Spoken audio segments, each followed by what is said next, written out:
बे समाव दुलाराय बर' फरायसा आफादनि आफादगिरि दिपेन बर' बिथाङा जे नागदरबारियाव जानाय गिख्रंथाव दे खास्रि बिस्रि देगारजों गाग्लोबनाय जाथायखौ लानानै गोख्रों सोंखारिदों। दुलाराय बर' फरायसा आफादनि आफादगिरि बिथां दिपेन बर' बिथाङा जे गावनि अफिसियेल फेसबुक पेजनि गेजेरजों बे समाव चिरां जिल्लानि जे गुरुबासा नागदरबारिनि जे गामिनि जे सुबुं बे सुबुंनि सायाव गोख्रों भाबै गाग्लोबनाय एबा गोफार देगारजों गाग्लोबनाय जाथायखौ लानानै दुलाराय बर' फरायसा आफादनि आफादगिरि बिथां दिपेन बर' बिथाङा फेसबुक पेजनि गेजेरजों बिथाङा लिरदों एरैहाय।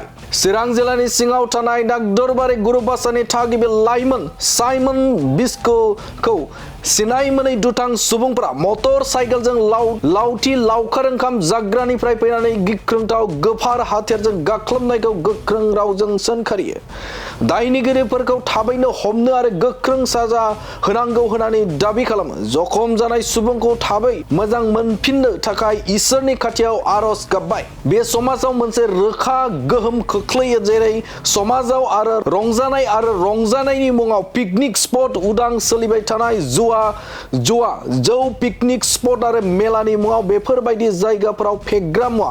बेनि अनगायैबो बिनि गिबि सानाव आइ रिभार फेस्टिभेलाव जाब्रबथाय आरो सुबुंनि जिउ खहा जानाया मोनसे बिदिन्थि। नुनो मोनोदि रैखाथि एबा सामलायनाय खुंथाया आरो सरकार बिबानगिरिफोरा खम दं आरो खायसे जायगाफोराव बायदि गाज्रि खामानि मावगासिनो दं।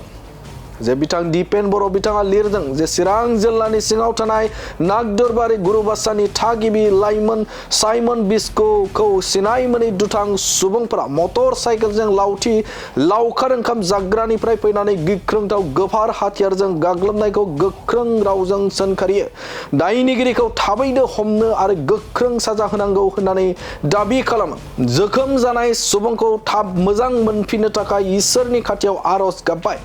बे समाजाव मोनसे रोखा गोहोम खोख्लैयो, जेरै रंजानाय आरो रंजानायनि मुङाव पिकनिक स्पट उदां सोलिबाय थानाय जौ पिकनिक स्पट आरो मेलानि मुङाव बैफोरबायदि जायगाफोराव फेग्रा मुवा सोलिनाय।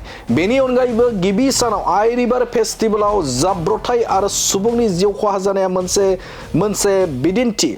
नुनो मोनोदि रैखाथि एबा सामलायनाय खुंथाय आरो सरकार बिबानगिरिफोरा खम दं आरो खायसे जायगाफोराव बादि गाज्रि खामानि मावगासिनो। बेफोरबायदि होनानै बिथां एबसुनि आफादगिरि दिपेन बर' बिथाङा रोखा बाथ्रा बुंनायखौ नुनो मोनदों। बिथाङा रोखा बाथ्राखौ बुंथिदों जे बे समाव जे पिकनिक जानायनि मुङाव एबा गोदान बोसोरनि मुङाव बे समाव गुबुन जायगायाव गोबांनो बे समाव पिकनिक स्पट बानायनाय, फेस्टिभेल बानायनाय आरो बै फेस्टिभेल आरो पिकनिक स्पटआव जौनि आड्डा जानायखौ गोथौ दुखु मोननाय फोरमायदों बिथां एबसुनि आफादगिरि दिपेन बर' बिथाङा। आरो बे बिथिङाव जे जाय पिकनिक स्पटफोर जानाय, फेस्टिभेल जानाय, बे फेस्टिभेल जानायफोराव नांगौ बायदि रैखाथि बिफाना गैया एबा खम होननानै बिथां एबसुनि आफादगिरि दिपेन बर' बिथाङा गोथौ दुखु मोननाय फोरमायदों। आरो बेनि आयदाखौ लानानै खुंथाय गोहोआव थानाय आरो बे समाव सोरखारारि बिबानगिरिफोरा गोख्रों राहा लानो थाखाय खावलायदों एबसुनि आफादगिरि दिपेन बर' बिथाङा।